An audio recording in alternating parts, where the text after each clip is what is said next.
You're watching Peace in America, a fun channel that strives to create peace through communication, one idea at a time. My name is Joel Fulton. I'm a writer, an artist, a lawyer, and I'm real.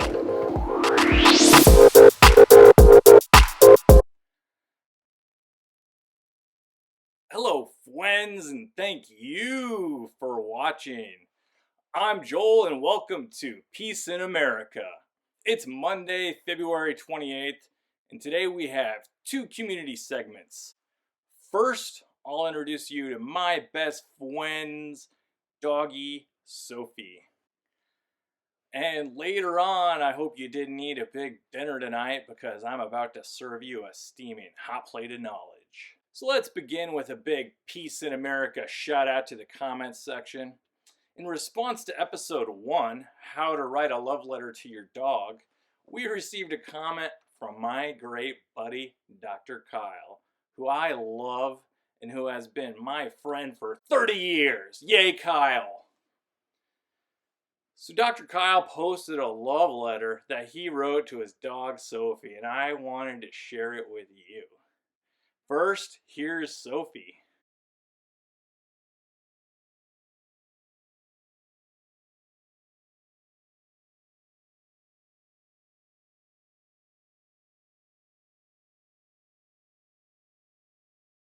Oh, good doggy, Sophie. Well, let's take a look at Dr. Kiel's love letter to Sophie. It reads, and I quote, "Dear Sophie, you were forced upon me despite my wishes, but you're a pretty good dog. You're tiny and cute, and you occasionally tolerate being touched/pet. You sometimes poop in the house, but your poops are small and easy to clean. If I fell down a well, I feel like you might go get help. If only because I give you lots of table scraps. Love, you're human."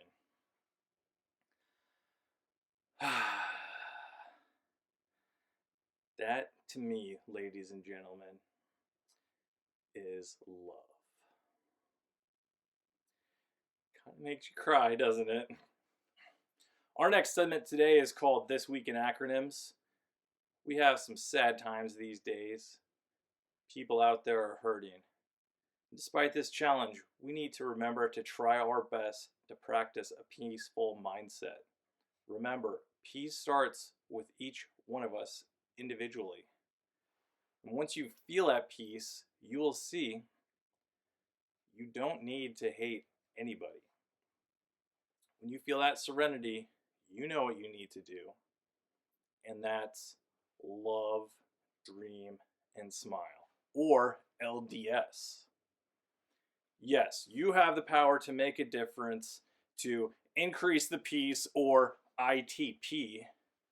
You must love, dream, smile, or LDS. That's right. I need the LDS congregation to ITP 24/7, 365. Let's go. Let's ITP right now.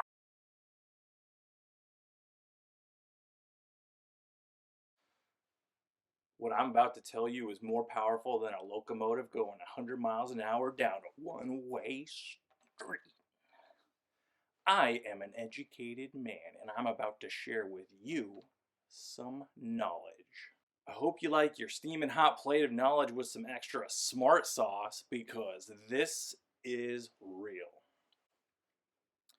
Before I begin, a little disclaimer. I just want to again explain that the particular topic or subject matter that comes up in our discussion really isn't the point. It's not the critical aspect of what we're talking about. The important thing is to have this sort of engaging conversation where people feel free to share their ideas.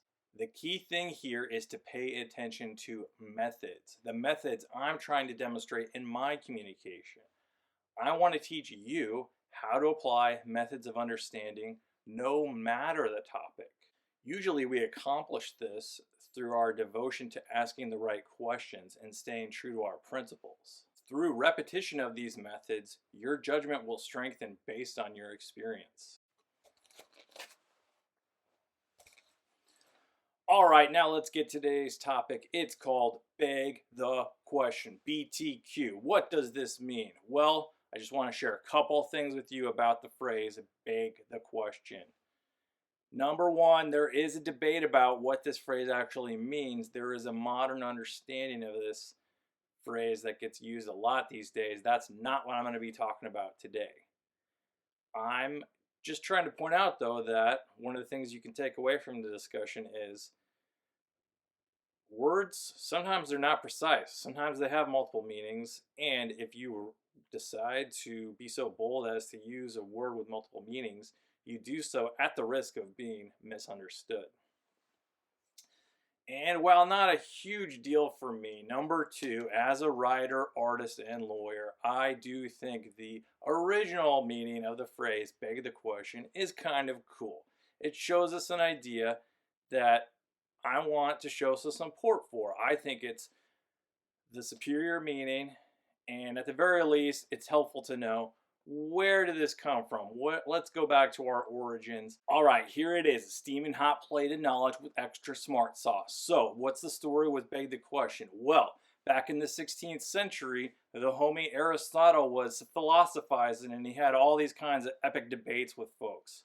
Aristotle carefully studied all the different kinds of arguments that philosophers were making. Aristotle explained there are many different ways where an argument, based on how it is constructed, may appear flawed or deceptive, and is therefore not persuasive or logical. The purpose of an argument is to add support for your ultimate point. And one deceptive way to construct an argument is to beg the question, BTQ. BTQ means you're assuming the truth of your conclusion without adding any supporting evidence.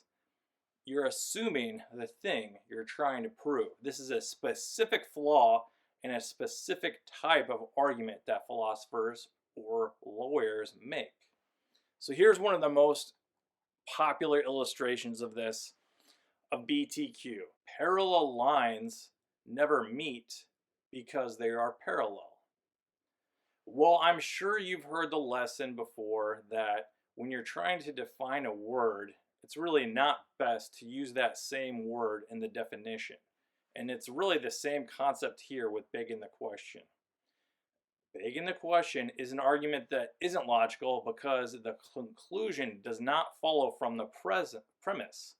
The conclusion and the premise are the same thing. And the argument fails because it didn't prove anything that wasn't already known.